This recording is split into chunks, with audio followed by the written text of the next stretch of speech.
देखो एक और फिनोमेना, तो लास्ट क्लास में चलो सब लोग आ गए अब। लास्ट क्लास में मैंने आपको पढ़ा दिया था अ, एपिस्टेसिस पढ़ा दिया, सॉरी ये कॉम्प्लीमेंट्री जीन पढ़ा दिया था, है ना? और ध्यान से समझो अब ये क्या है, ये क्रॉस क्या है? ये जो आपको सामने क्रॉस दिखाई दे रहा है ना? ये क्रॉस है एपिस्टेसिस एंड हाइपोस्टेसिस का।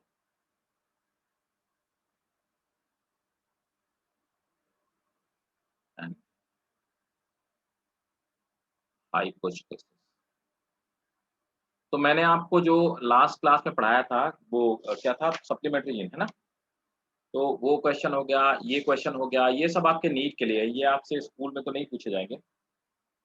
तो कॉम्प्लीमेंट्री जीन आपको बताया और ये आपको बता रहा हूँ मैं एपिस्टेसिस। देखो होता क्या है, मेरी बात को बहुत ध्यान से समझना। यहाँ पर चूहों में 2 तरह के कलर हैं, है ना? एक कलर आप देख पा रहे होंगे अ, एक कलर यहाँ पे ब्लैक है और दूसरा कलर है क्या? व्हाइट। अब यहाँ पर अगर आप ऑब्ज़र्व करोगे करोगे, है ना? तो अगर किसी में भी, है ना? तो चूहे का ब्लैक कलर किसकी वजह से? चूहे का जो ब्लैक कलर है, वो चाहे कैपिटल सीसी जीन्स हो, है ना? या इनमें से एक सी है, एक स्मॉल सी है, ठीक है? तो चूहा ब्लैक कलर का होगा। प्रोवाइडेड व्हाइट कलर किसकी वजह से है? व्हाइट कलर आप देख पाएँगे, चाहे दोनों डोमिनेंट जीन हो, चाहे दोनों में एक डोमिनेंट। लेकिन अब यहाँ पर आप देखेंगे, बहुत ध्यान से समझिएगा, तो ब्लैक कलर कैपिटल सी या कैपिटल सी स्मॉल सी की वजह से होगा, ठीक है? ये इसका डोमिनेंट ट्रेट है रिसेसिव वाला, ये डोमिनेंट है रिसेसिव वाला। लेकिन अगर कहीं पर एक एक कैपिटल ए और एक कैपिटल सी साथ में आ जाएगा, तो भाई साहब ना तो इसका ब्लैक कलर होगा, ना व्हाइट कलर होगा। यहां पर एक कलर होगा, उसको हम बोलते हैं अगौती। अगौती, ब्राउन टाइप का कलर, जिस कलर का आपको चूहा दिखाई देता है। यहां पर क्या होता है कि जब इंडिविजुअली ये जीन मौजूद होते हैं, जैसे कि इंडिविजुअली का क्या मतलब हुआ? कैपिटल ए, स्मॉल सी मौजूद है, या फिर कैपिटल ए, स्मॉल सी मौजूद है। तब तो पूरा का पूरा इस माउस का जो कलर होगा, मतलब कि क्या ये जो ए जीन है, ये अपने आप को रिप्रेजेंट कर पाएगा, है ना? दूसरी कंडीशन है कैपिटल सी, स्मॉल ए मौजूद है। कैपिटल सी, स्मॉल ए मौजूद है। तब जाकर के जो सी जीन है अपने आप को मौजूद या अपने आप को क्या करेगा? रिप्रेजेंट कर पाएगा। लेकिन अगर यहां पर दोनों में से दोनों कैपिटल जीन एक साथ मौजूद हैं, तो यहां पर दोनों ही अपने आप को रिप्रेजेंट नहीं कर पाएंगे। यहां पर एक जीन दूसरे वाले जीन को क्या करता है? पहले सप्लीमेंट्री में हमने देखा कि वहां पर क्या कर रहा है, कॉम्प्लीमेंट्री में। तो कॉम्प्लीमेंट्री में एक जीन दूसरे वाले जीन को कॉम्प्लीमेंट कर रहा था, उसको मदद कर रहा था। यहां पर एक जीन दूसरे जीन के इंपैक्ट को क्या कर रहा है? हाइड कर रहा है। तो यहां पर जो जीन दूसरे जीन के इंपैक्ट को हाइड करेगा, जो हाइड करेगा, उसको हम लोग बोलेंगे क्या? Epistasis gene, epistatic. तो एपिस्टेटिक जीन होगा जो दूसरे के इफेक्ट को दबा देगा, और जिसके इफेक्ट को दबा दिया जाएगा वो जीन क्या होगा? हाइपोस्टेटिक। ये वैसे ही डोमिनेंट और रिसेसिव जैसी कंडीशन है, लेकिन यहां पर डोमिनेंट रिसेसिव रिलेशनशिप नहीं है। यहां पर जब एक जीन दूसरे वाले, एपिस्टेटिक का मतलब होता है मास्क या हाइड, मास्क या हाइड। जब एक जीन दूसरे जीन के इफेक्ट को मास्क कर देता है, हाइड कर देता है, रिप्रेजेंट नहीं करने देता, मतलब कि उसके ऊपर गलत इंपैक्ट डालता है, तो ऐसे जीन को एपिस्टेटिक जीन कहते हैं। और जिसके ऊपर इंपैक्ट पड़ता है उसको अपन हाइपोस्टेटिक जीन बोलते हैं। ये बात समझ में आई क्या? यस क्लियर है ना? सर तो यूनिक इसे अलग कैटेगरी क्यों दी है? क्या क्या? इसको अलग कैटेगरी क्यों दी है जब हम रिसेसिव देखो डोमिनेंट डिफाइन कर पहली चुके हैं? पहली बात तो यहां पर क्या है कि रिसेसिव डोमिनेंट पे हमने पढ़ा था, या रिसेसिव होगा या डोमिनेंट होगा, है ना? यही पढ़ा था ना? बोलो, है कि नहीं? रिसेसिव डोमिनेंट वाला अगर रिलेशनशिप लिया जाएगा तो वहां पर क्या होगा, ये दोनों डोमिनेंट जीन है ना, कोडोमिनेंस होनी चाहिए, कोडोमिनेंस भी नहीं हो रहा। यहां पर जब दोनों जीन आते हैं तो एक अलग सा इंपैक्ट डालते हैं, ठीक है, तो रिसेसिव और डोमिनेंट के जीन कैरेक्टरिस्टिक को फॉलो नहीं करता है, ओके उसके सर। रूल्स फॉलो नहीं करता है। वहां पर यहाँ रिसेसिव होगा या डोमिनेंट होगा, यहाँ पर क्या है, जब दो डोमिनेंट आ रहे हैं वो कोडोमिनेंस नहीं कर रहे, उन दो डोमिनेंट में एक दूसरे के इंपैक्ट को दबा दे रहा है। वहां पर क्या, दोनों ही डोमिनेंस अपने आप को रिप्रेजेंट कर रहे थे, ठीक है। यहाँ एक तीसरा कलर पैदा हो रहा है, यहाँ पे क्या होना चाहिए, अगर कोडोमिनेंस है तो चूहा ब्राउन कलर का होना चाहिए, आधा व्हाइट आधा ब्लैक होना चाहिए, कोडोमिनेंस हो जाएगा, यस ठीक है। सर। इनकम्प्लीट डोमिनेंस हो तो भी ब्लैक और व्हाइट के बीच की चीज होनी चाहिए, लेकिन यहाँ पे एक तीसरा कलर पैदा होगा, अगौटी, ठीक है, और मैक्सिमम चूहे आपने इसी कलर के देखे होंगे, ठीक। तो यहां पर रेशियो क्या आता है, रेशियो आता है 9:3:4 का रेशियो, ठीक है। आना क्या चाहिए, 3:2, ये आना चाहिए ना, 9:3:3:1, डाई हाइब्रिड क्रॉस है, यस सर। ठीक है, ओके। तो नोट करो, एपिस्टेसिस एंड हाइपोस्टेसिस। इसमें पूछा क्या जाएगा, इसका रेशियो याद रखना, सबसे ज्यादा इंपॉर्टेंट चीज है इसका रेशियो, और इसका जो मैंने आपको डिक्टेट किया रिजल्टेंट, जो मैंने इसका इंपैक्ट डिक्टेट किया, ये दो चीज याद रखना, यही दो नीट के क्वेश्चन है और कुछ नहीं, ठीक है। नोट करो, a pair of gene at one locus, समझिए, a pair of gene at one locus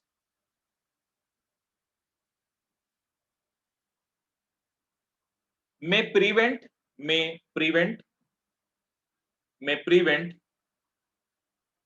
the expression of may prevent the expression of a pair of gene at another locus.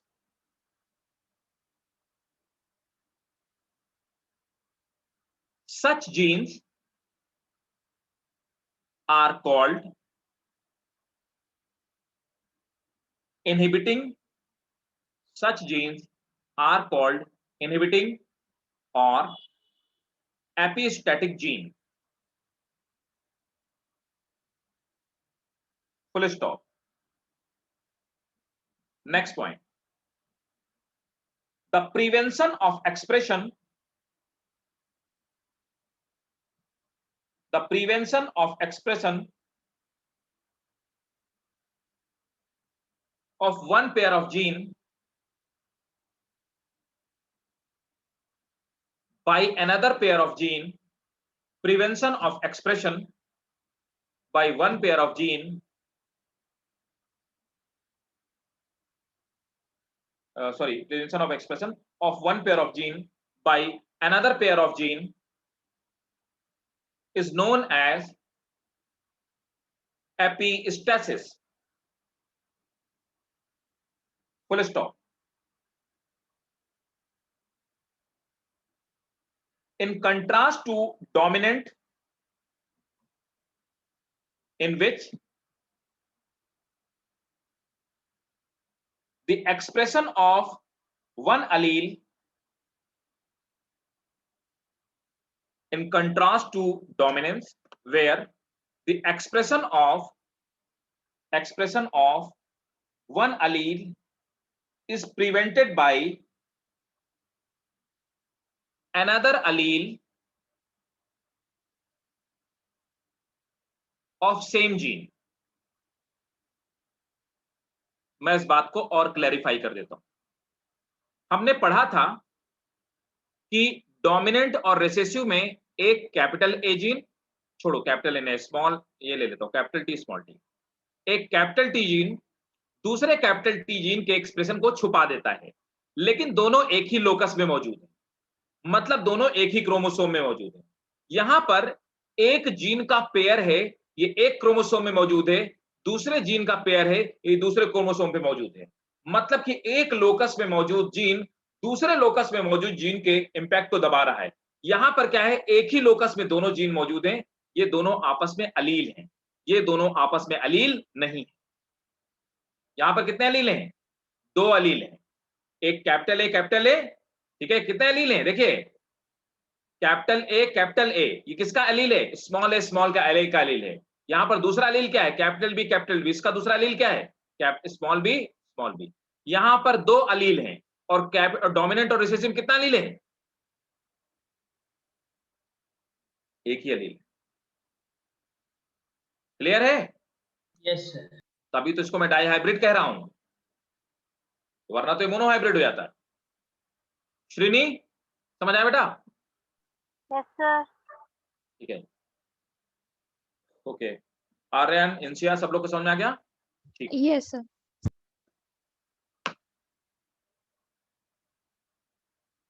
और next note करेंगे,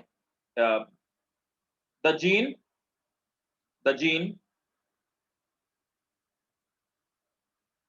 which expression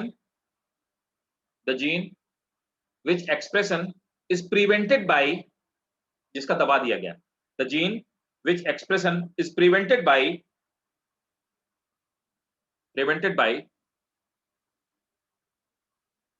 epistatic gene is called hypostatic gene। इसका मैंने आपको example बताया दिया, ठीक है भाई लोगों? हर्षित, यस सर। ठीक है, स्क्रीनशॉट ले ली सबने? ठीक। प्लियोट्रॉफी मैंने बता दिया था ना, प्लियोट्रॉफी यस सर। बता दी तो मैंने, प्लियोट्रॉफी है ना। एक और समझ लीजिए, ये भी नीट में बहुत बार आप देखना, ये जो रेशियो मैंने आपको बताया ना, एपिस्टेसिस हाइपोस्टेसिस, आप देखो आपके एनसीईआरटी में नहीं है, लेकिन ये रेशियो से कितनी बार क्वेश्चन आया है। आप क्वेश्चन पेपर पे जाइएगा, क्वेश्चन पेपर उठाइएगा पुराने, और देखिए कि कितनी बार पूछा गया, मतलब पूछा नहीं गया, कितनी बार पूछा गया, ठीक है।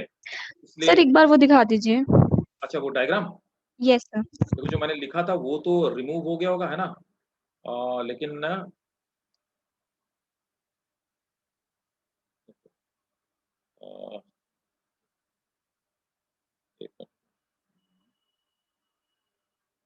लेकिन वो डायग्राम आपको मिल जाएगा। रुको रुको जरा, मैंने क्लोज कर दिया, जस्ट गिव मी 1 सेकंड। आ गया, हो जाती है डायग्राम।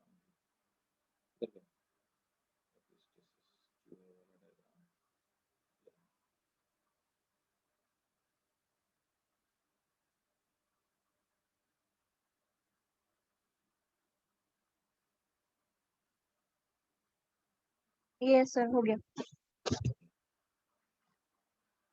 तो यहाँ पर देखो, यहाँ पर एपिस्टेटिक जीन कौन होगा?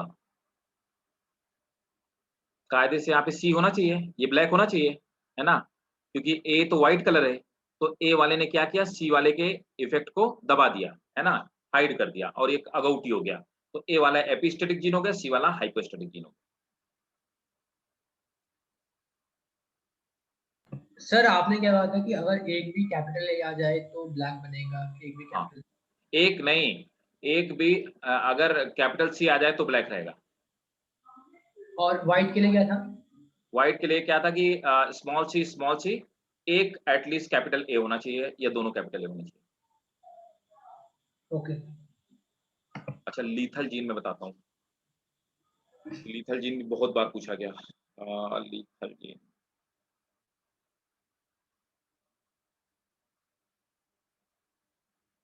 सर ये वर्ड्स क्या है? Epistasis and hypostasis. हाँ, तो देखो प्रोसेस, अब फेनोमेना को बोलेंगे एपिस्टेसिस हाइपोस्टेसिस, है ना, और यस सर।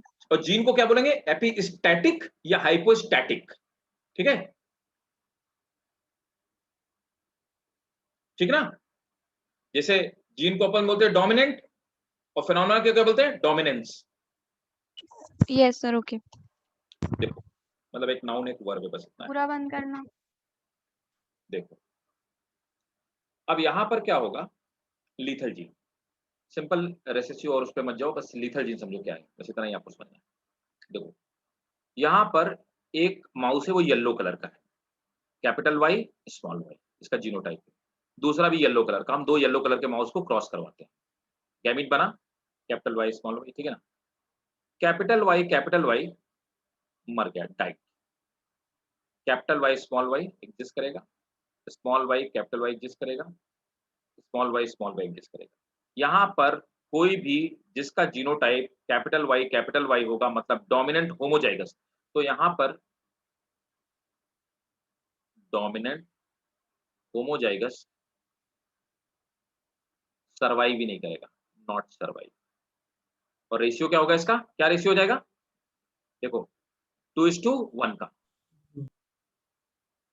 0:2:1 का क्या होना चाहिए, F2 में रेशियो 1:2:1 का होना चाहिए, उसके आगे क्या हो गया 0:2:1। ये 0 कौन है, जो कि मर गया, तो लीथल माने क्या होगा, डेडली। ठीक भाई। सर तो उसके आगे रिसेसिव लीथल जीन लिखा हुआ है, मतलब मैं पता था तुम जरूर पूछोगे, देखो समझो, ये देखो ये इतना डीप जाने की जरूरत नहीं है, लेकिन मैं बता देता हूँ, तुमने पूछा तो मैं बता, देखो रेसेसिव जीन अपने आप को कब कब रिप्रेजेंट करते हैं, बताना हर्षित। डोमिनेंट जीन नहीं हो।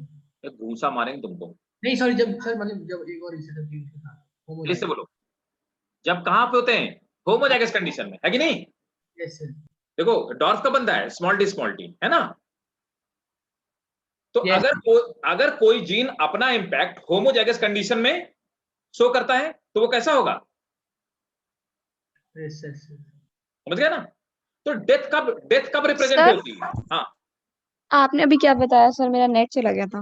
देखो मैंने कहा, हर्षित ने मेरे से पूछा एक क्वेश्चन कि सर ये रिसेसिव क्यों जुड़ा हुआ है, तो मैंने पूछा कि रिसेसिव जीन अपनी कैरेक्टरिस्टिक को कब रिप्रेजेंट करते हैं, जब वो होमोजाइगस कंडीशन में होते हैं। डॉर्फ कब बनता है, जब स्मॉल टी आता ही नहीं है, यस बताओ, सर। है ना। Yes sir. तो देखो यहां पर ये कैपिटल वाई हेट्रोजाइगस कंडीशन में अपने आप को रिप्रेजेंट नहीं कर पा रहा, कैपिटल वाई यहां पे भी नहीं कर पा रहा, ये होमोजाइगस कंडीशन में, तो कैसा जीन होगा ये,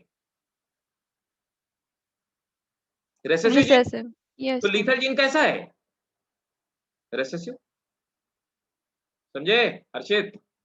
सर ये तो उल्टी बात नहीं हो गई, क्योंकि रिसेसिव जीन जिसमें है वो ही आखिरकार बच रहा है, तो उसके आगे से लीथल लगाने का क्या मतलब। रेसेसिव जीन, सर मतलब जो जो चूहा बच रहा है उसमें एक रिसेसिव एलील है, स्मॉल वाई है। हाँ। सर तो ये भी तो कह सकते हैं कि उसी चीज की वजह से वो बच रहा है। यहाँ पे कौन येलो कलर कौन दे रहा है, स्मॉल वाई, ठीक है। तो यहाँ पे डोमिनेंट कौन है, स्मॉल वाई, यहाँ डोमिनेंट कौन है, सर यहाँ तो कैपिटल वाई दे रहे हैं ना।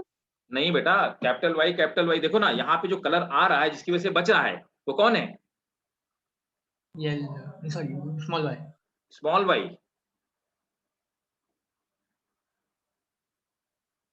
ये वजह से रहा है, लेकिन कलर तो येलो दे रहा है अच्छा क्योंकि उसमें। ठीक है, अरे रुको, फिर से मैं बता, सुन लो, तुम यस सर। कंफ्यूज नहीं हो, देखो दो चीजें हैं, यहाँ पे कलर पे मत जाओ, ठीक है। देखो दो चीजें अपन अलग अलग समझ रहे हैं, हाँ वो सही कह रही है, उसका भी कहना सही है, तुम अपने एंगल जिस एंगल से सोच रही हो वो सही है। देखो यहाँ पर क्या है कि अगर हम कलर के एंगल से देखें, है ना, इसीलिए कंफ्यूजन हो रहा है। कलर के एंगल से देखोगे तो कलर तो दे रहा है कैपिटल वाई, ये बात सही है, कलर कैपिटल वाई देख रहा है, लेकिन ये कलर देना इसका इंपैक्ट हम नहीं स्टडी कर रहे हैं, यहाँ पे कलर को स्टडी नहीं, यहाँ पे किसको स्टडी कर रहे हैं, लीथल। एक्सप्रेशन क्या है, लीथल डेथ, ठीक है। तो डेथ कब हो रही है, जब वो होमोजाइगस कंडीशन में, ओके सर। हेट्रोजाइगस कंडीशन में तो डेथ नहीं हो रही ना, यस सर। हेट्रोजाइगस कंडीशन में तो डेथ नहीं हो रही है। तो हेट्रोजाइगस कंडीशन में जो जीन अपने आप को एक्सप्रेस नहीं कर रहा, डेथ एक्सप्रेस करनी चाहिए कैपिटल वाई को, लेकिन कैपिटल वाई डेथ को एक्सप्रेस नहीं कर रहा है हेट्रोजाइगस में। इसका क्या मतलब है, तो हेट्रोजाइगस में अगर कोई जीन अपने कैरेक्टरिस्टिक को ना रिप्रेजेंट कर पाए तो कैसा है, रेसेसिव। ओके ओके सर, समझ गया। समझ गए ना, यहां पे तुम कलर पे मत जाओ, यहां पे डेथ पे जाओ।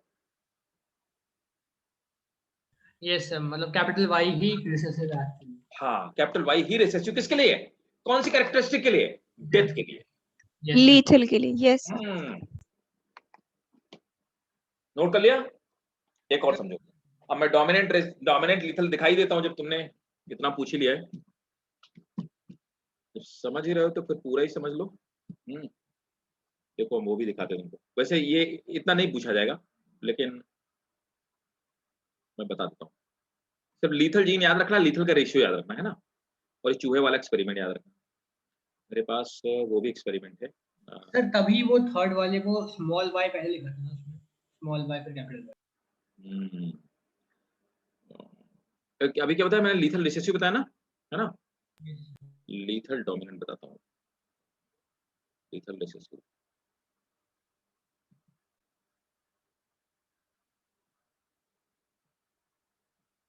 देखता हूँ है कि है ही नहीं। अरे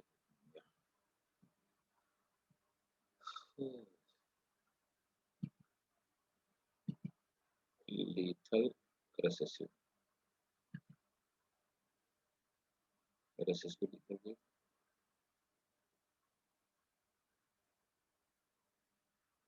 रिसेसिव।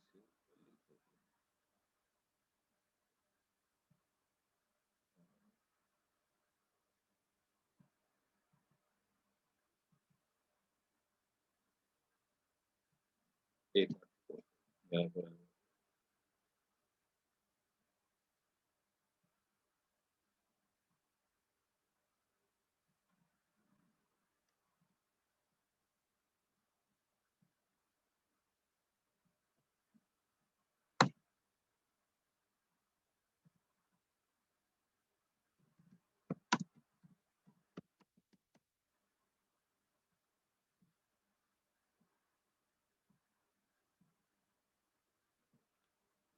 अगर होगा तो मैं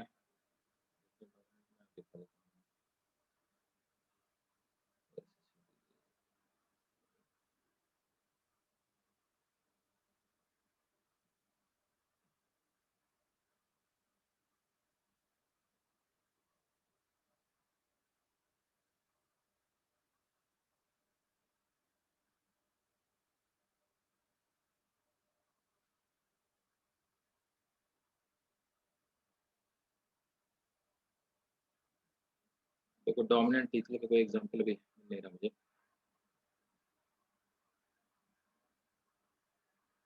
डोमिनेंट लीथल जिनमें ऐसा होगा,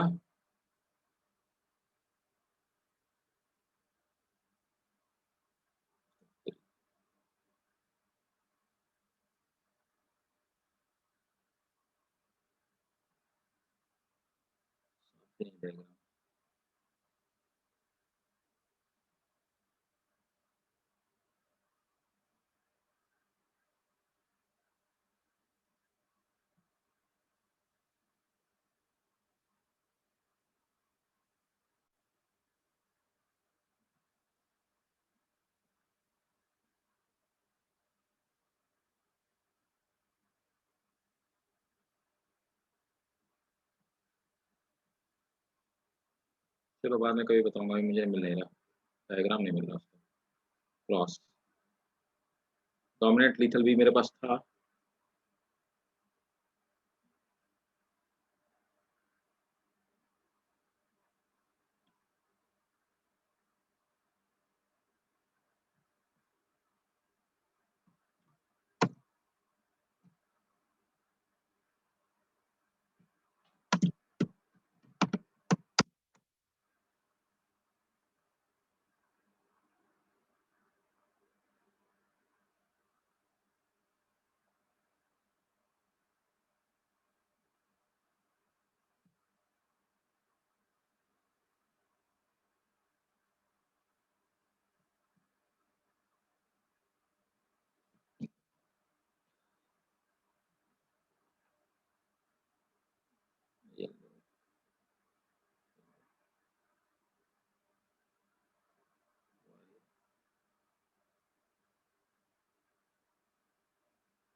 चलो अभी मिल लेना, मैं बाद में बताऊंगा, मुझे इसका क्रॉस नहीं मिल रहा।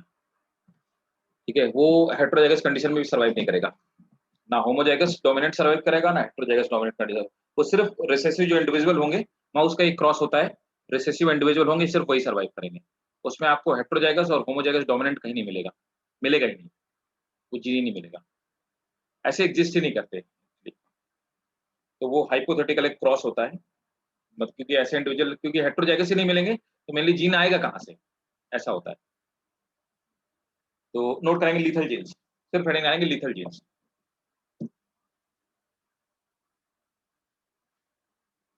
a mutation in any such gene, a mutation in any such gene, a mutation in any such gene that may cause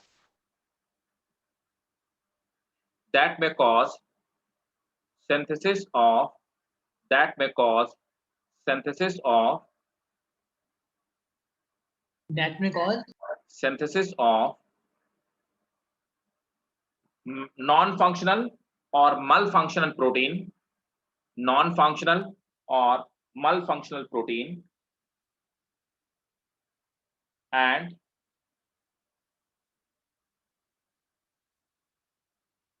thereby affect viability of individual, and thereby affect viability of individual. Full stop. Genes sir एक with bar repeat कर दीजिए. a mutation in any such genes that may cause synthesis of a non-functional or malfunctional protein, synthesis of a non-functional or malfunctional protein,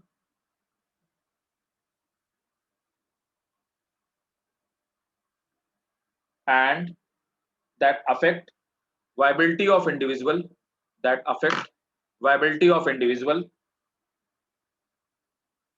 full stop. The genes with viability affecting mutation,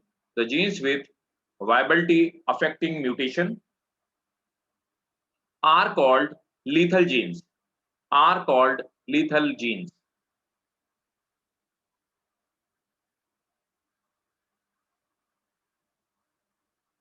ठीक है.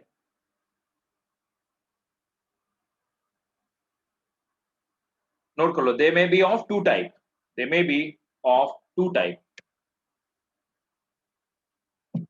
First point, recessive lethal.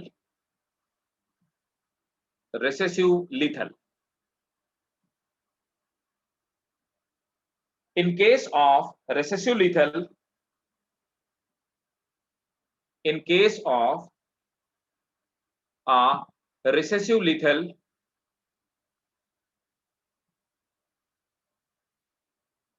single dominant allele can produce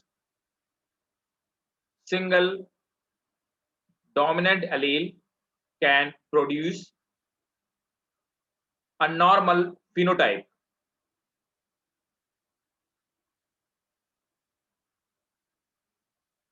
and therefore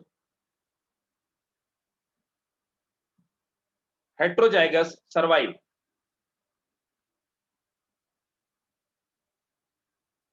Full stop. Next point, in case of dominant lethal allele,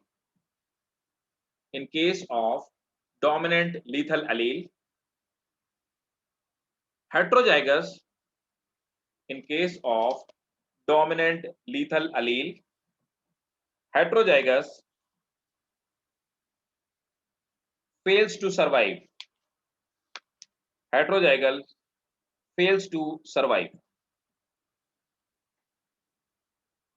ठीक भाई. तो वहां पे heterozygous भी नहीं sir वो survive. रिसेसिव लीथल में हेट्रोजाइगस के आगे क्या था? रिसेसिव लीथल में हेट्रोजाइगस विल सर्वाइव. ये था.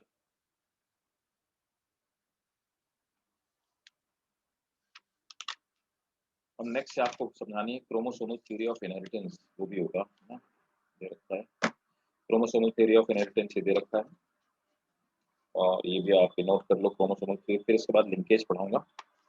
ये मैंने आपको सब इम्पैक्ट पढ़ा दिए.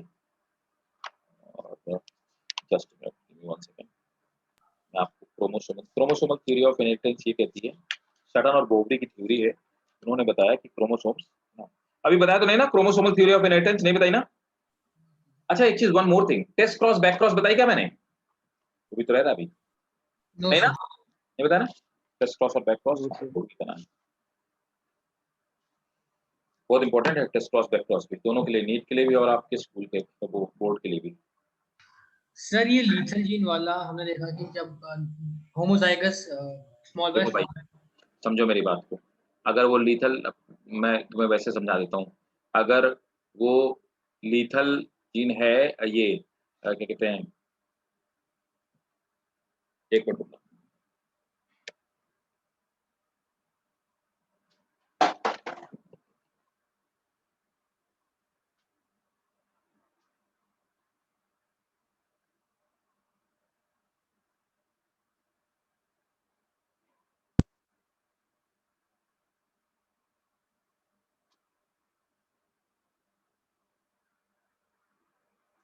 अगर लीथल जीन है ना, अगर भाई साहब लीथल जीन ये है, देखो जैसे क्या था, लीथल जीन डोमिनेंट है तो ये रिसेसिव है, तो कैपिटल वाई स्मॉल वाई का हमने क्रॉस कराया था कैपिटल वाई स्मॉल वाई वाले से, हमने कहा कि यहाँ पे कैपिटल वाई सर्वाइव नहीं करेगा, सर्वाइव कौन करेगा? कैपिटल वाई स्मॉल वाई और क्या बोलते हैं स्मॉल वाई, ये पढ़ा था ना, है ना? यस सर, ये सर्वाइव करेंगे, किसमें सर्वाइव करेंगे? जब जीन कैसा होगा? रेसेसिवली।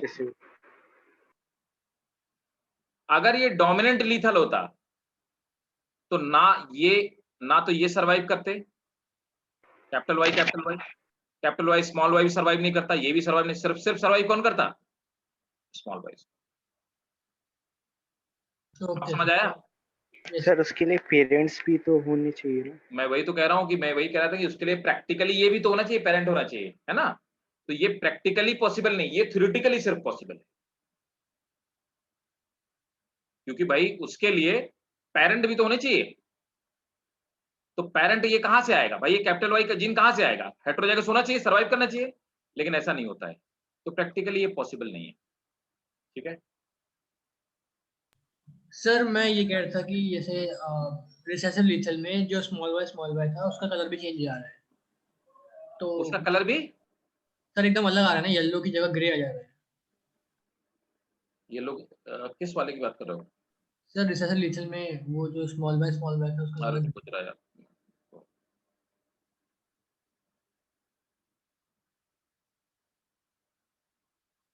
हम यहाँ पे सिर्फ लीथल पढ़ रहे थे, हम लोग यहाँ पे कलर पढ़ ही नहीं रहे, तो वही एक्चुअली क्या ना, ये कलर ये दिखा रहा है कि डोमिनेंट वाला सर्वाइव ही नहीं कर पा रहा, तो होमोजाइगस डोमिनेंट सर्वाइव, मतलब होमोजाइगस रिसेसिव नहीं सर्वाइव कर पा रहा। देखो यस समझ नहीं रहे हो? देखो इसीलिए ज्यादा ज्यादा दिमाग लगाओगे ना चीजों को, मैंने क्या बोला, सिंप्लीफाई करके जितना समझोगे उतना समझ पाओगे, समझो बात। ये कैपिटल वाई क्या है? ये येलो के लिए डोमिनेंट है, अभी हर्षित तो बता रहा था, है ना? ये येलो के लिए डोमिनेंट है, कौन? कैपिटल वाई, ठीक है? स्मॉल वाई क्या है? ये येलो कलर के लिए क्या है? रेसेसिव है। ये तो कहानी हो गई डोमिनेंट और रेसेसिव रिलेशनशिप, लेकिन कैपिटल वाई ये रेसेसिव है किसके एंगल से? जब हम देखते हैं किसके एंगल से? लिथैलिटी के एंगल से, ठीक है? समझ में? और यहां पर स्मॉल वाई क्या है? ये डोमिनेंट है किसके एंगल से? लिथैलिटी के एंगल से। आप समझ आया? तो तुम देखने का नजरिया ये वाला मत रखो, क्योंकि तुम लॉ ऑफ डोमिनेंस नहीं पढ़ रहे हो, तुम पढ़ क्या रहे हो? Lethal gene. ठीक है, तो यहां पे हमें कलर से मतलब ही नहीं, हम सिर्फ ये कहेंगे कि प्योरली होमोजाइगस येलो माउस मिलेगा ही नहीं। आप समझे? हाँ, तो हमें ये वाला एंगल रखना है जब लीथल जीन हम पढ़ेंगे। सर यहाँ पे स्मॉल वाई इसीलिए डोमिनेंट है क्योंकि वहां पे सरवाइव कर रहा है माउस। हाँ राइट, एग्जैक्टली, सर्वाइविलिटी के हमें जब हम लिथैलिटी के एंगल से पढ़ेंगे, है ना? तो हमें वो डोमिनेंट रिसेसिव वाला नहीं लगाना है, वो फंडा नहीं लगाना है यहाँ पे हमें उसकी सर्वाइबिलिटी देखनी है। और ये बहुत खतरनाक म्यूटेशन से होते हैं, ह्यूमंस में ऐसे जीन्स नहीं पाए जाते। ओके, मैं आपको क्या बता रहा था, हाँ मैं आपको सबसे पहले आपको टेस्ट क्रॉस बैक क्रॉस बता देता हूँ, फिर क्रोमोसोमल थ्योरी ऑफ इनहेरिटेंस बताता हूँ, है ना। अब पहले मेरा आपसे क्वेश्चन है, तभी आप समझ पाओगे। बहुत सिंपल सी चीज है, इसको भी सिंप्लीफाइड वे में समझोगे तभी समझ में आएगा। बहुत सिंपल है, ज्यादा दिमाग नहीं लगाना है। देखो, मैंने आपको एक टॉल प्लांट दे दिया है, क्या है वो, टॉल पी का प्लांट, वो दिखने में टॉल प्लांट। तो टॉल पी के प्लांट कौन होते हैं, 11 सेंटीमीटर के, 11 सेंटीमीटर के होते हैं। अब वो जो टॉल प्लांट मैंने आपको दिया, मैंने कहा कि लो ये एक टॉल प्लांट है, तो हमने तुमको एक टॉल प्लांट दे दिया। मैंने कहा आर्यन अब तुम ये बताओगे कि ये टॉल कैपिटल टी है कि toll capital T small T, अब कैसे बताओ।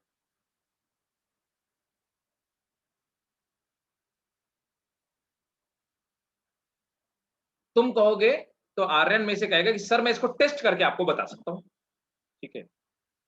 मैंने कहा अच्छा वो कैसे, तो ये क्या करेगा, टेस्ट क्रॉस करेगा। अब इसके पास एक ही तरीका है, टेस्ट क्रॉस करके मुझे बता सकता है, प्लांट देख के थोड़ा नहीं बता सकता उसके जीन्स क्या होंगे, है ना, है कि नहीं।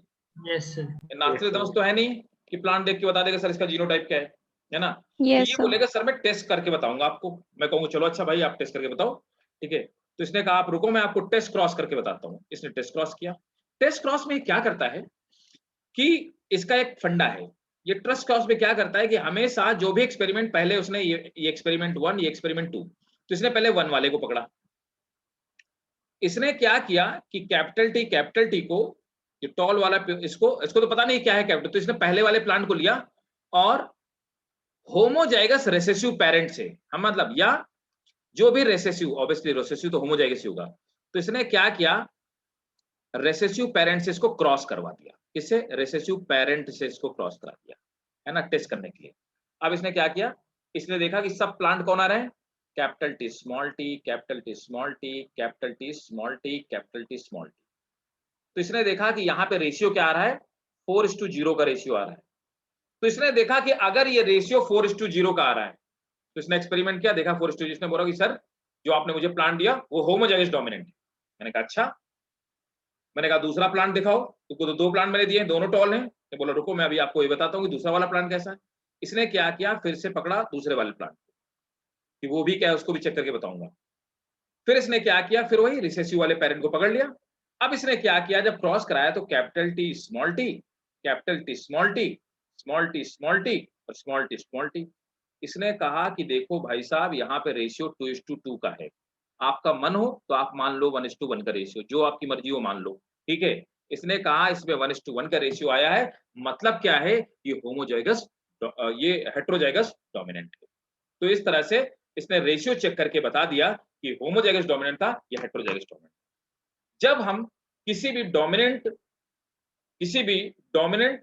प्लांट का या किसी भी डोमिनेंट एनिमल का, किसी भी डोमिनेंट ऑर्गेनिज्म का, जब उसको जीनोटाइप पता करना पड़ता होता है तो हम टेस्ट क्रॉस करवाते हैं। और टेस्ट क्रॉस में हमेशा किससे क्रॉस करवाते हैं, पेरेंट से क्रॉस कराते हैं। कौन से पेरेंट से, रेसेसिव पेरेंट से।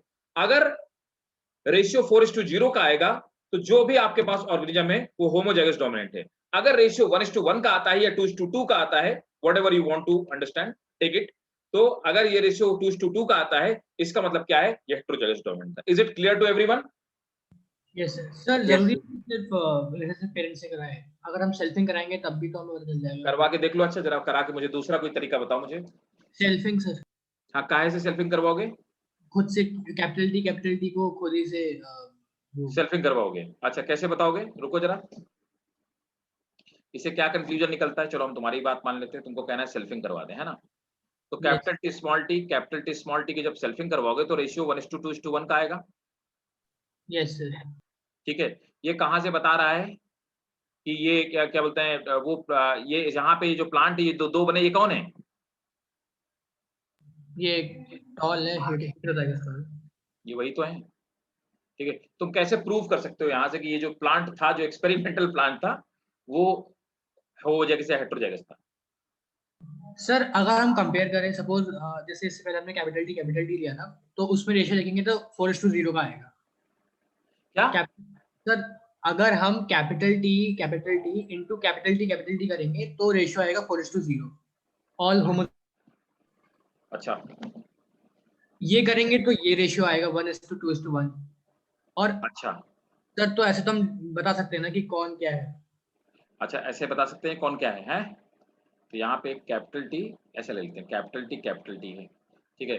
तुम्हारा कहना है कि होमोजाइगस से हम इसका सेल्फिंग करवा देते हैं, ठीक, चलो सेल्फिंग करा के देख लेते हैं, ठीक है। तो तुम्हें मैंने एक प्लांट दिया था हेट्रोजाइगस, ठीक है, कैपिटल टी स्मॉल टी और कैपिटल टी स्मॉल टी। अब तुम ये बताओगे मुझे कि ये हेट्रोजाइगस या होमोजाइगस है, तो तुम क्या करोगे?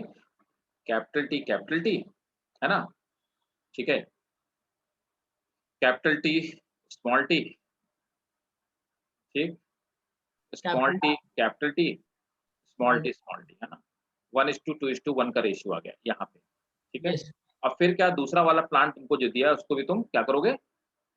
खुद से सेल्फिंग करोगे, अच्छा, सेल्फिंग करोगे। तो तुम कह yes, रहे हो कि इसमें यहाँ पे रेशियो आएगा हमेशा कितना? 4:0 4:0 का रेशियो आएगा। ये कैसे पता कि यहाँ पे जितने प्लांट है, जो चारों प्लांट है, ये होमोजाइगस डोमिनेंट? ये तुम कैसे कह सकते हो दावे के साथ? सर क्योंकि हमें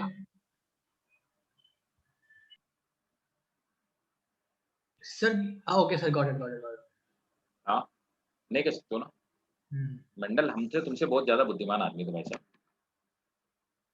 ठीक है। तो नोट कर लो अब इसको। सर ये कंक्लूजन कैसे ड्रॉ करा आपने? बेटा ये इस बेसिस पे, अगर इतना बस याद रखना कि अगर रेशियो 1:1 का आएगा, है ना, तो मेंडल ने कहा कि अगर 1:1 का रेशियो आएगा तो समझ लेना हेट्रोजाइगस है, और अगर 4:0 का रेशियो आएगा तो आप समझ लेना कि होमोजाइगस है। ये कंक्लूजन लाइक यू कंसीडर करके बताया है। हाँ, रेशियो कंसीडर करके बताया। मैथमेटिशियन था, उसने पूरा मैथ्स के हिसाब बेसिस पे निकाला सब कुछ, बायोलॉजिस्ट नहीं था वो। तो डेटा के बेसिस पे उसने बताया कि अगर ये रेशियो आएगा तो ये होगा, वो रेशियो होगा तो वो होगा। अब हमको चाहिए क्यों, पता क्यों करना है? अरे भाई क्रॉस करवाना है, क्रॉस कराने के लिए प्योर ब्रीड चाहिए। तो प्योर ब्रीड क्या है? यही है ना प्योर लाइन, है कि नहीं? प्योर लाइन चाहिए तो हमें यस सर। टेस्ट तो करना पड़ेगा कि हम जिससे एक्सपेरिमेंट कर रहे हैं वो प्योर है कि नहीं है। अगर वो प्योर नहीं हुआ तो हमारा रिजल्ट वैसे खराब हो जाएगा, है ना। Test cross. सर पता तो चल रहा है इस चीज से, तो मैंने बोला क्योंकि हमें सर मतलब अगर हम सिर्फ रेशियोज को देखें तो capital T into small T हमेशा में 4:0 का रेशियो रहेगा। और उससे अगर हम capital T small T into capital T small T करेंगे वो हमेशा 1:2:1 का रेशियो। तुम नोट करो, जो लिखा है उसको नोट करो, बाद में वो थ्योरी बनाना घर जाकर के। चलो नोट करो, जबरदस्ती का दिमाग लगवा रहे हैं। सर जो आपने पूछा था उसका आंसर क्या था? मैंने क्या पूछा था ये बताओ पहले, ये बुलवा सर दिया यही वाला मैंने कि ये ये कहा था कि हमारे पास हमको एक एक्सपेरिमेंट करना है ना। आपको जैसे एक एक्सपेरिमेंट करना है, आपको एक एक्सपेरिमेंट करना है। एक्सपेरिमेंट आपका क्या है कि मैंने कहा कि एक काम करो, आप एक एक्सपेरिमेंट करो, और उस एक्सपेरिमेंट में क्या करना है कि एक डोमिनेंट का और दूसरा रिसेसिव का, है ना, दोनों का वो क्रॉस करा के आप मुझे F3 जनरेशन बताओ, ठीक है। अब आपको क्रॉस कराना है, 4 जनरेशन तक क्रॉस कराना है। अब आपको प्योर डोमिनेंट चाहिए। अब प्योर डोमिनेंट कहां से आएगा? क्योंकि आपके पास टॉल प्लांट तो है, लेकिन वो टॉल ये वाला है कि ये वाला, कैसे पता करोगे? स्मॉल वाले का तो आपको पता है, डॉर्फ वाले का जीनोटाइप यही होगा, लेकिन टॉल वाला आप कैसे पता करोगे? क्रॉस कराने के लिए दूसरा टॉल भी तो चाहिए। टॉल कौन चाहिए? ये चाहिए। अब जो टॉल प्लांट आपके पास है वो ये वाला है कि ये वाला, कैसे पता करोगे? टेस्ट करोगे। टेस्ट करने के लिए क्या करोगे? टेस्ट क्रॉस करोगे। टेस्ट क्रॉस करने के लिए हमेशा किससे क्रॉस कराते हैं? रेसेसिव पेरेंट्स, ठीक है। और रेसेसिव तो सर पेरेंट्स से इसका क्रॉस आंसर करा, क्या निकला? उसका आंसर ये कि अगर मेरा रेशियो ये आ जाता है तो इसका मतलब मुझे जो प्लांट मेरे पास, जो टॉल प्लांट है वो प्योर टॉल है, प्योर लाइन है, मैं आगे एक्सपेरिमेंट में जा सकता हूं। अगर मुझे उसका आंसर आया 1:1, इसका मतलब मेरे हाथ में जो प्लांट है वो प्योर है ही नहीं, मुझे उससे नहीं क्रॉस कराना। अब मुझे ढूंढना है जिसका रेशियो 4:0 है, ठीक है। सर ये तो आ गया, लेकिन हमने 4:0 भी आ रहा है और हमारे पास दूसरा रेशियो भी आ रहा है 2:2। हाँ, तो फिर हमने कंक्लूजन कैसे निकाला? हमने कंक्लूजन निकाला कि ये वाला जो प्लांट है, ये रेशियो तभी आएगा जब ये प्लांट हेट्रोजाइगस होगा, एक्सपेरिमेंटल प्लांट हेट्रोजाइगस होगा। Okay sir. और जब एक्सपेरिमेंटल प्लांट होमोजाइगस होगा तो रेशियो क्या आएगा? 4:0। Yes sir. हमेशा, ठीक है। तो हमेशा मैं बता लिख देता हूं यहाँ पे 4:0 अगर आया टेस्ट क्रॉस का रेशियो 4:0, तो ये क्या है? होमोजाइगस डोमिनेंट प्लांट है और हम इससे एक्सपेरिमेंट कर सकते हैं। लेकिन अगर मेरा रेशियो 2:2 का आया या फिर 1:1, सेम चीज है, अगर ये रेशियो आया तो ये हेट्रोजाइगस डोमिनेंट प्लांट, मतलब ये इम्प्योर प्लांट है, हम इससे एक्सपेरिमेंट नहीं कर सकते। ठीक है, नोट करो, दोनों क्रॉस नोट करो पहले। सर वो जो मैंने बताया सर वो गलत कैसे, मुझे भी समझ नहीं आया। यार हर्षित तुम बाद में कर लेना, समझे ना? तुमको लगता है कि मेंडल ने गलत किया होगा? नहीं सर, मुझे नहीं लगता मैं मेंटल व्यू नहीं सर, लेकिन मुझे है? सर जो मतलब मैंने बोला वो भी तो गलत नहीं है अगर देखा जाए तो, और मतलब वो ज्यादा फायदेमंद है, बिकॉज अगर आपको ये करना है तो आपको पहले एक रेसिसी प्लांट लाना पड़ेगा। मेरे उस वाले में ऐसा कुछ है ही नहीं, उसी को खुद ही से मेड करा दे। अच्छा, उसी से उसको मेट करा देंगे है सर मतलब खुद ही की उससे मतलब कोई सर कैपिटल डी को कैपिटल से ही मेड करा देना, मतलब ये। ठीक है,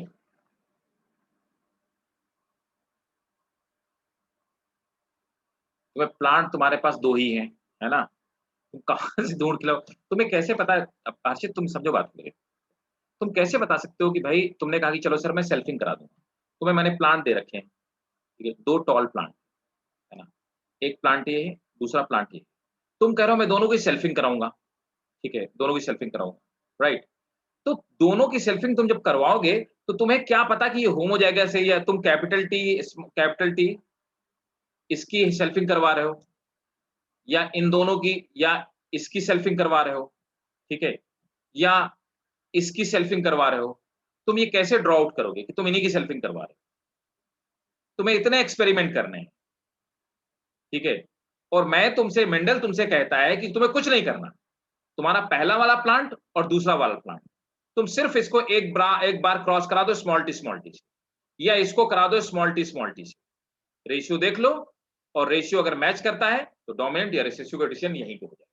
ठीक है, तुम सर ये बात कह रहे हो कि इतनी लंबी कहानी की जाए, ठीक है, वो सिंपल शॉर्ट से इतनी बात कह रहा है। सर लेकिन मैंने तो ऐसा नहीं कहा ना कि कहते हैं जो हम दूसरा प्लांट ला रहे हैं उसे हमें कहीं से मतलब उसके बारे में हमें कहते हैं उसको भी हमें ऑब्जर्व करना है या उसके बारे में पता लगाना है। यार हर्षित, हम ऐसे, ये बायोलॉजी है यार, ये मैथमेटिक्स थोड़ा ना है, मतलब हम किसी भी बेसिस पे मतलब अपने आप से रूल लॉ नहीं बना सकते भाई, इट्स नॉट मैथमेटिक्स यार, ये बायोलॉजी भाई साहब, इसके अपने, ये एक्सपेरिमेंट के बेसिस पे रूल्स लॉज जब बनते हैं तो एक्सपेरिमेंट के बेसिस पे जीन्स को स्टडी करते हैं वो, कि कोई दूसरे जीन का इम्पैक्ट तो नहीं पड़ रहा है। It's not that much easy, अपने मन से आप कोई ड्रॉ नहीं कर सकते कंक्लूजन, और ना ही मैं कह सकता हूँ कि नहीं ये सही है। ठीक है, नोट सर करो मैंने पहले, वो अभी आपके जीन के इम्पैक्ट करने बोलने से ज्यादा दिमाग नहीं लगाओ, तुम नोट करो नहीं पहले। सर इस बारे में नहीं है, वो दूसरा क्वेश्चन है। सर मैं ये पूछ रहा था कि कोई जीन सपोज ए ट्रेट का है तो वो बी ट्रेट के जीन मतलब करेक्टर को भी इम्पैक्ट कर सकता है। देखो ना यार, हमने एपिस्टेसिस में क्या पढ़ा? एपिस्टेसिस क्या पढ़ा? यही तो पढ़ा हमने। ये कॉम्प्लीमेंट्री जीन पढ़ा, क्या पढ़ा? यही पढ़ा। और बहुत सारे ऐसे हमारे जो सप्लीमेंट्री जीन तुमको नहीं पढ़ाया, तुम्हारे सिलेबस में नहीं है। सप्लीमेंट्री जीन में भी यही होता है, एक जीन दूसरे को इम्पैक्ट डालता है। अब एक जीन दूसरे इम्पैक्ट कई बार पॉजिटिव डालता है, कई बार नेगेटिव डालता है, कई बार लीथल भी कर देता है। ये क्या है? एक जीन का दूसरे जीन पे इम्पैक्ट ही तो है। Yes sir yes. हमने लीथल पढ़ा, हमने कॉम्प्लीमेंट्री पढ़ा, हमने एपिस्टेसिस पढ़ा, हमने क्या पढ़ा? हमने कोडोमिनेंस पढ़ा, हमने ये इनकम्प्लीट डोमिनेंस पढ़ा। क्या है यहाँ पे? एक जीन दूसरे को इम्पैक्ट ही तो डाल रहा है ना? तो बहुत सारे वेरिएशंस होते हैं, मतलब इसलिए हम ऐसा कंक्लूड नहीं कर सकते। तो नोट करो, test cross, a cross between individual of unknown genotype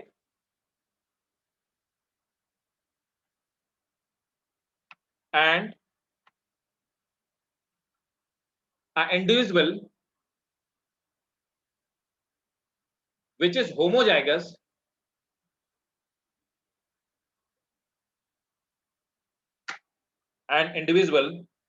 homozygous for recessive characteristic is known as test cross, is known as test cross, ठीक है, Sir, which is homozygous for? recessive characteristic, which is homozygous for recessive characteristic is known as test cross. Full stop. Next point. Use क्या है? Test cross reveals, test cross reveals the genotype of an organism. Test cross reveals the genotype of an organism. Genotype of an organism displaying the dominant phenotype. Full stop. It was devised by Mendel.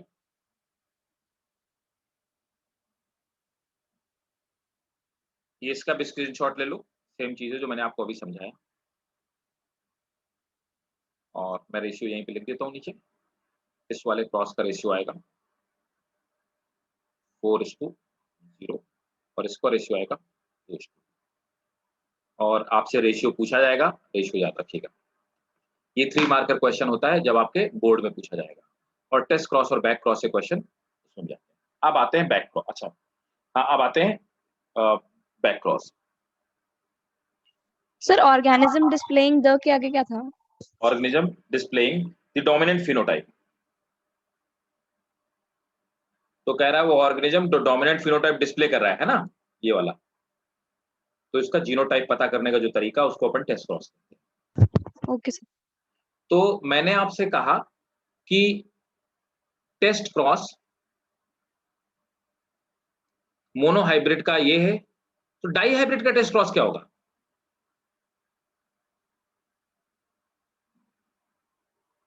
Die hybrid का test ratio क्या होगा?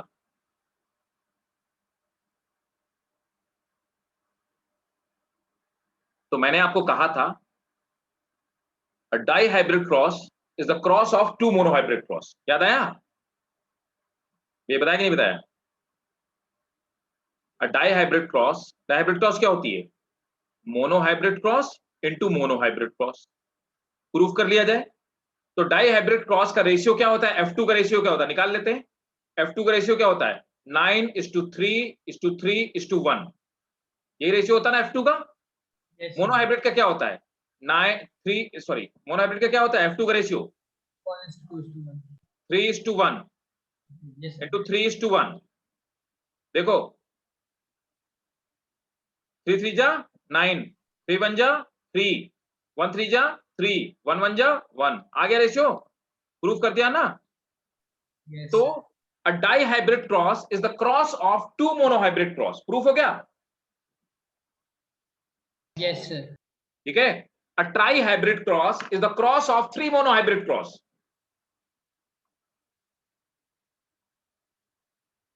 ठीक, तो test cross में ratio क्या होगा? 2:2 into 2:2। ठीक है, 2 2 जा 4, 2 2 जा 4, 2 2 जा 4, 2 2 जा 4, 1:1:1:1 निकाल लिया। बस नीट में इतना दिमाग लगाना है, ये स्कूल में कहीं नहीं पूछा जाएगा।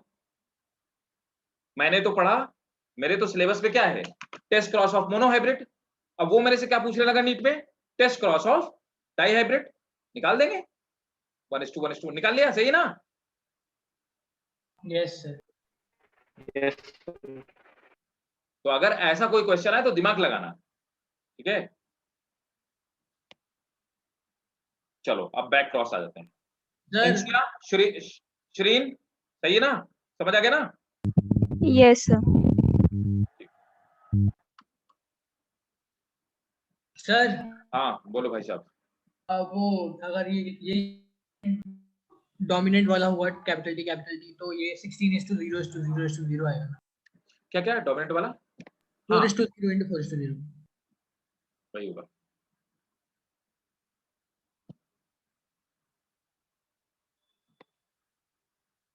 अब आ जाते हैं भाई साहब बैक क्रॉस। अब बैक क्रॉस क्या है? अब बैक क्रॉस क्या है, मेरे पास पहले मैं समझा दूं, फिर वही ध्यान समझना, सिंपल है लेकिन सिर्फ आसान करके सिंप्लीफाई करके समझो।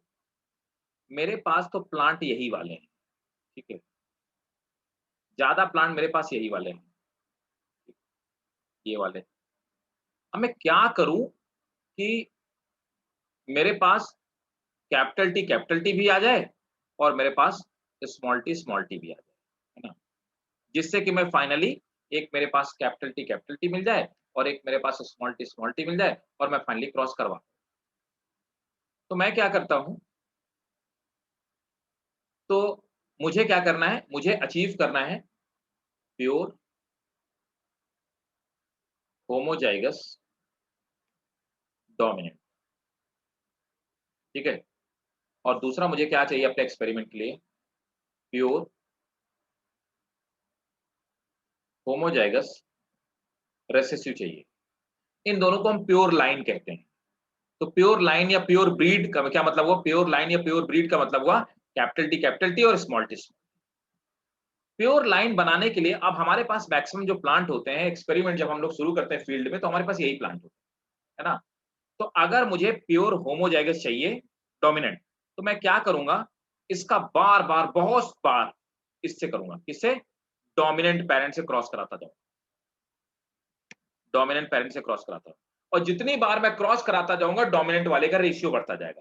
20-25 जनरेशन के बाद मुझे क्या मिल जाएगा, आफ्टर मेनी क्रॉस क्या मिल जाएगा, 100% डोमिनेंट प्लांट मिल जाएगा, ठीक है। अब दूसरा मुझे रेसेसिव चाहिए, तो मैं क्या करूंगा, इसका बार बार किससे क्रॉस कराऊंगा, इससे क्रॉस करूंगा। बहुत सारे क्रॉसेस कराने के बाद मुझे 100% क्या मिल जाएंगे, रेसेसिव मिल जाएंगे। तो बहुत बार क्रॉस करा के, बार बार क्रॉस करा के, तो बार बार हम किससे क्रॉस कराना है, ये जो हेटेरोजाइगस से ऑफस्प्रिंग है इसका क्रॉस कराना है, पेरेंट वाले से, डोमिनेंट पेरेंट से या रेसेसिव पेरेंट से, इसीलिए इसको बैक क्रॉस करते हैं, ठीक है। क्यों किया, समझ में आ गया? Yes sir. अब इसका मैं क्रॉस दिखा देता हूं। सर ये एक तरह से ट्रू ब्रीड लेना ही हुआ ना। राइट, हाँ, वो ट्रू ब्रीड अचीव करना, क्योंकि एक्सपेरिमेंट करने के लिए हमको ये करना पड़ता है ना। तो देखो यहाँ पे था, तो डोमिनेंट वाले से कराया तो 100% टॉल मिल गया उसको बहुत बार बार क्रॉस कराने के बाद, है ना। और फिर मुझे क्या पड़ा, रेसेसिव वाले से कराऊंगा तो अभी 50% डॉर्फ 50% टॉर्फ, फिर डॉर्फ को पकड़ूंगा, है ना, तो बार बार मैं डॉर्फ का क्रॉस कराता जाऊंगा, डॉर्फ का क्रॉस कराता जाऊंगा तो मुझे डॉर्फ मिल जाएंगे। इस तरह से हम प्योर ब्रीड बना लेते हैं, इसको बैक क्रॉस बोलते हैं। अब एक क्वेश्चन पूछा जाता है कहां पे, बोर्ड में, कि all test cross are back cross but all back cross are not test cross। तो ये वाला बैक क्रॉस क्या है, ये टेस्ट क्रॉस भी है कि नहीं है, और प्लस क्या है, ये बैक क्रॉस भी है। लेकिन ये वाला बैक क्रॉस तो है लेकिन ये टेस्ट क्रॉस नहीं है, तो वही कह रहे हैं all test cross are back cross, ठीक है, but all back cross are not test cross. Sir हाँ, मतलब बार बार जनरेशंस, मतलब बार बार सर किससे क्रॉस कराना है हमें, बार बार अगर हमें रेसेसिव वाला चाहिए हो तो इससे क्रॉस कराएंगे, बार बार इसी से कराएंगे, और अगर सर डोमिनेंट वाला चाहिए तो बार बार इससे क्रॉस कराएंगे।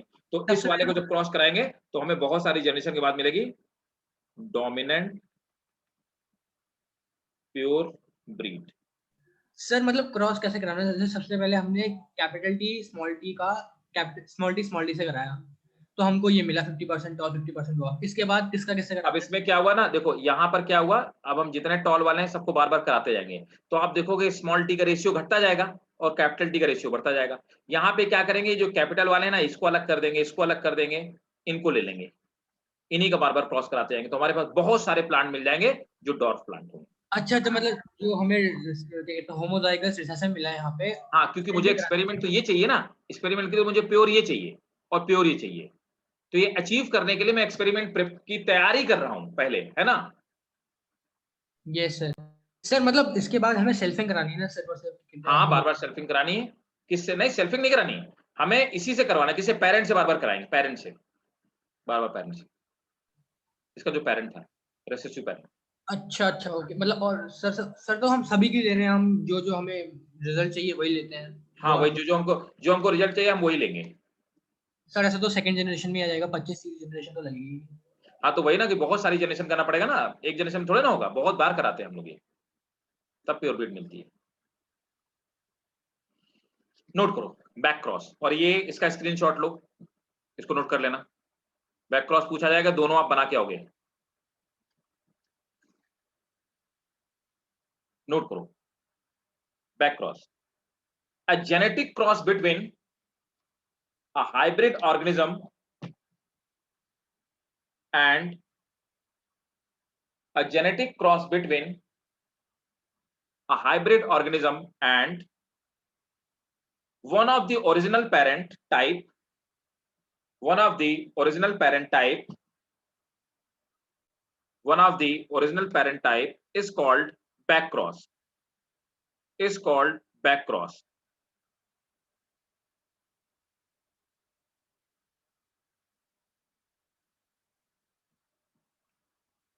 नोट करेंगे, a back cross between, next point, a back cross between a heterozygous F1 and homozygous dominant parent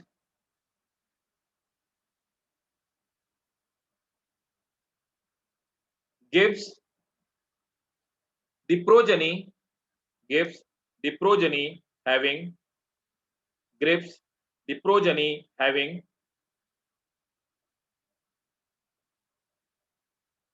dominant trait only.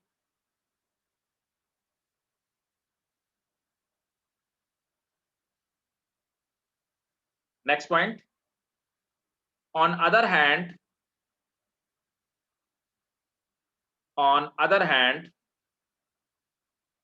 the back cross between F1 heterozygous, back cross between F1 heterozygous and a homozygous parent produces offspring with both genotype.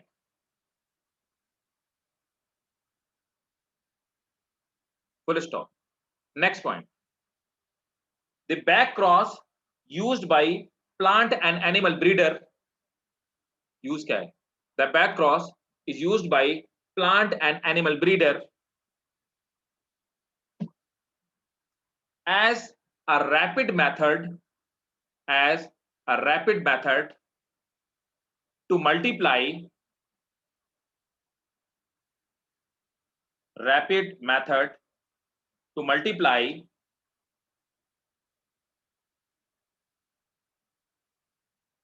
and purify the desired stock, the desired stock of homozygous.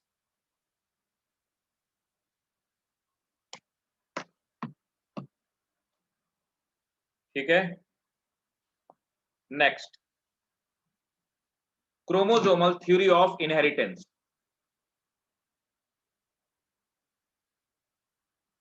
Heading डालेंगे,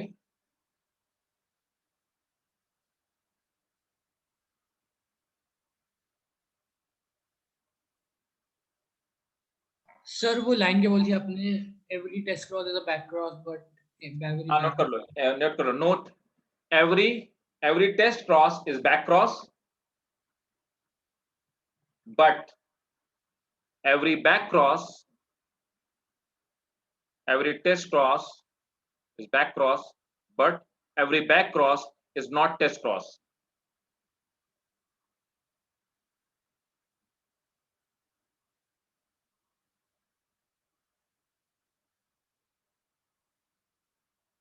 Chromosomal theory of inheritance.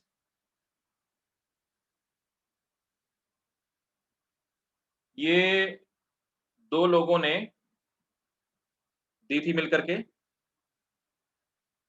WS Sutton and T Boveri, ठीक है, इन दोनों लोगों ने दिया था chromosomal theory of inheritance.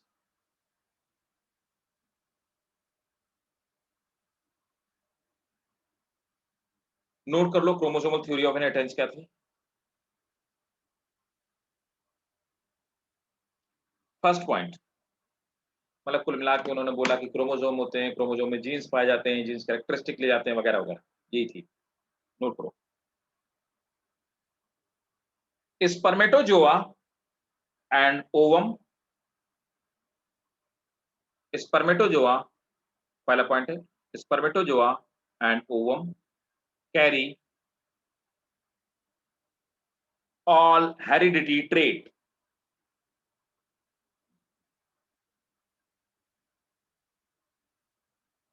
All heredity trait, बिल्कुल बात सही है। सब जितने जीन्स होते हैं वो ओवा में और स्पर्म में होते हैं। Next point, second point,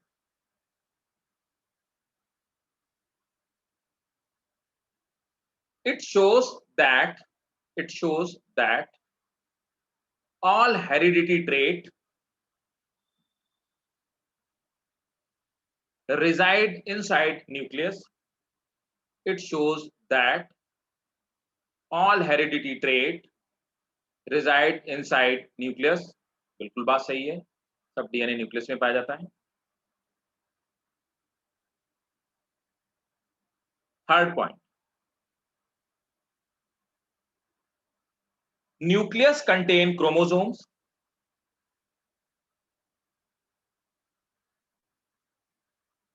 nucleus contain chromosomes which must be carrying heredity trait.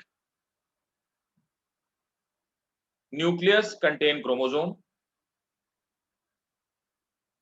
which must be carrying heredity trait.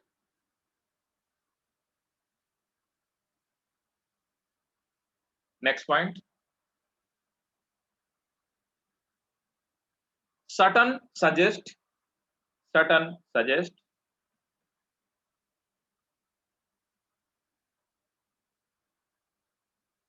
that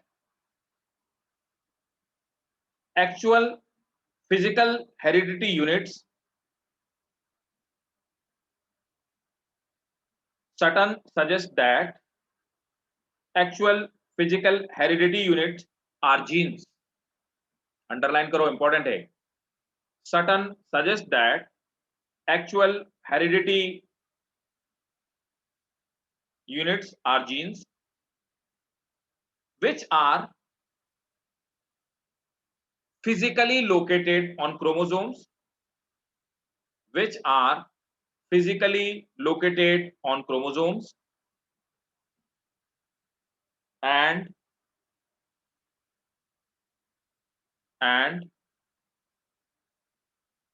found in linear order.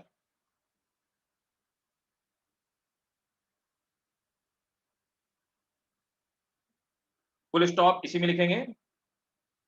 There must be two genes of each kind. There must be two genes of each kind.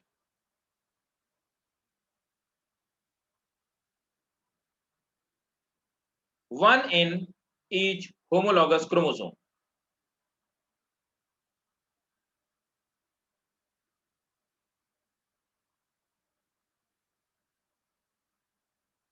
Next point.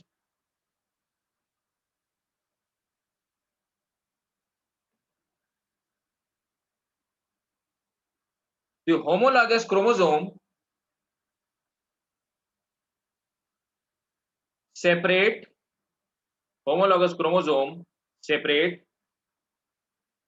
during the process of meiosis. Homologous chromosomes separate during the process of meiosis. Full stop इसी में लिखेंगे। A gamete receive only one type of gamete receive only one chromosome of each type. बिल्कुल सही है. Gamete receive only one chromosome of each type.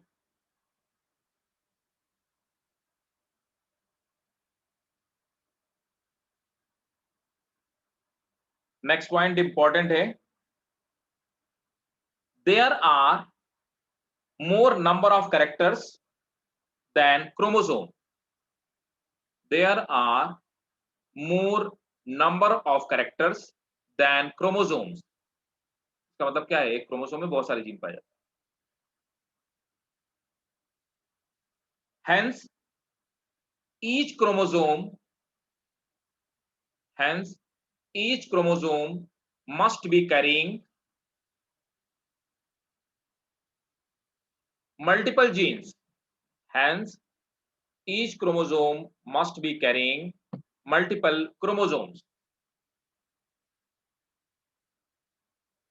Note लिखो.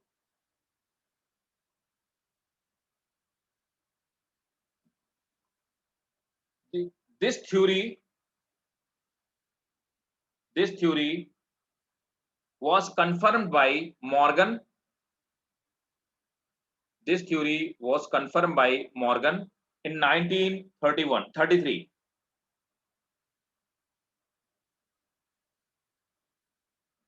मतलब कि Mendelian जो फैक्टर्स थे, है ना, वो जीन्स थे और वो कहाँ लोकेटेड थे? वो क्रोमोसोम में लोकेटेड थे. इस थ्योरी ने प्रूव कर दिया.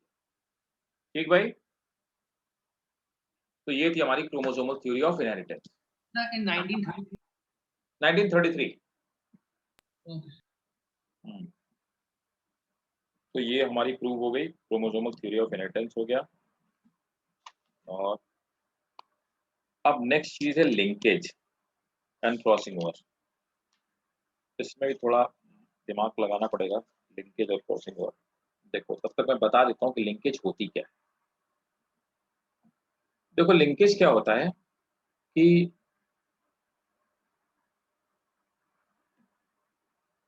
अब अगर एक क्रोमोसोम में दो जीन मौजूद हैं, ए और बी, तो दोनों एक जनरेशन से अगली जनरेशन, अगली जनरेशन से अगली जनरेशन, अगली जनरेशन से अगली जनरेशन एक साथ जाएंगे. इसी को लिंकेज कहते हैं. तो मेंडल ने जब एक्सपेरिमेंट किया तो 7 अलग अलग क्रोमोसोम थे. अलग अलग क्रोमोसोम में अलग अलग कैरेक्टर लोकेटेड थे. इसीलिए मेंडल का कोई भी जो जीन, मेंडल ने जो इतने जीन्स लिए वो सब लिंक, उनमें से कोई भी जीन लिंक्ड नहीं था. इसलिए मेंडल का रिजल्ट सही आया. अगर मेंडल के कोई भी दो जीन लिंक्ड होते, मतलब एक ही क्रोमोसोम में लोकेट होते, तो मेंडल के सब जीन जो थे वो अलग अलग क्रोमोसोम में लोकेट थे. इसलिए मेंडल रिजल्ट निकाल पाए. अगर मेंडल के कोई भी दो जीन एक ही क्रोमोसोम में लोकेट होते तो मेंडल ने जो एक्सपेरिमेंट की पूरी थ्योरी गलत हो जाती, वो एक्सपेरिमेंट कर नहीं पाते. इसीलिए साइंटिस्टों का कहना था कि Mendel was blessed with God. जबकि एक क्रोमोसोम में बहुत सारे जीन पाए जाते हैं. एग्जाम्पल के तौर पे किसी एक क्रोमोसोम में अगर ये ए जीन डिसाइड करता है करली हेयर और बी जीन डिसाइड करता है ब्लू आई, तो हर जनरेशन में जिस आदमी की करली हेयर होंगे उसी की ब्लू आईज होंगी. दूसरा जीन मौजूद, दूसरे क्रोमोसोम में एक जीन मौजूद है, small a small b, it is for straight hair और ब्लैक आई. तो लिंक जीन ये कहते हैं कि अगर जीन लिंक है तो कभी भी कोई ऐसा आदमी नहीं, rare in the rarest case हो सकता है कि कोई ऐसा आदमी हो जिसके कि कोई भी ऐसा इंडिविजुअल नहीं, अगर 100% लिंकेज है तो कोई भी ऐसा इंडिविजुअल जिसके करली हेयर और ब्लैक आई, ऐसा कोई आदमी नहीं मिलेगा. या दूसरा, ऐसा भी कोई इंडिविजुअल नहीं मिलेगा जिसकी ब्लू आई और स्ट्रेट हेयर. ऐसा कोई आदमी नहीं मिलेगा. मतलब रिकॉम्बिनेंट कभी भी नहीं बनेंगे. तो ये डाई हाइब्रिड क्रॉस क्या कहती है? पेरेंटल 3:3. ये क्या है? रिकॉम्बिनेंट है. और ये क्या है? पेरेंटल.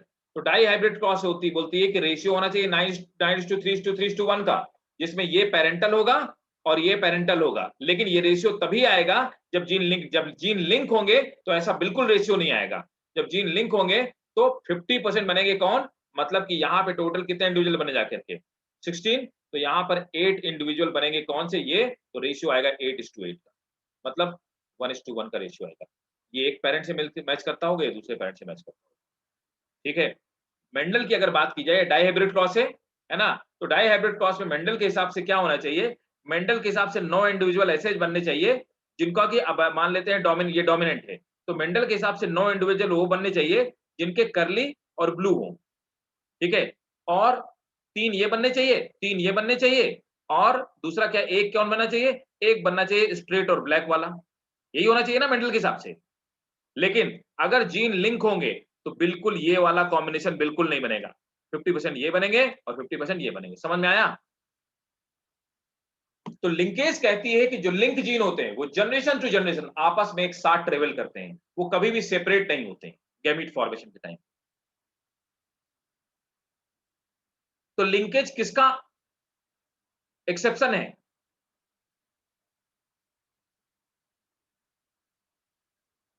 डाइहाइब्रिड क्रॉस है कि नहीं, बताओ? Yes sir. ये थे लिंकेज। ठीक है, क्लियर भाई? Yes sir. Shireen, Inshia, Aryan, clear है? Yes sir. तो नेक्स्ट क्लास में हम लोग पढ़ेंगे लिंकेज जीन क्या होते हैं, लिंक जीन कैसे ट्रेवल करते हैं, कैसे एक जनरेशन दूसरे जनरेशन जाते हैं। लिंकेज फिर से मैं आपको समझाऊंगा, है ना, एक्सपेरिमेंट दिखाऊंगा आपको, आगे पढ़ेंगे। लिंकेज पढ़ेंगे, क्रॉसिंग ओवर पढ़ेंगे, फिर उसके बाद डिसऑर्डर में जाएंगे, म्यूटेशन में जाएंगे, अभी बहुत कुछ है, मेंडेलियन जेनेटिक्स बहुत बड़ा चैप्टर है, बहुत टाइम लगेगा इसको खत्म होने। ठीक है, तो मिलते हैं नेक्स्ट क्लास में, पढ़िएगा। Good night sir. Very good night, bye bye, good night all of you, take care, मिलते हैं नेक्स्ट क्लास में।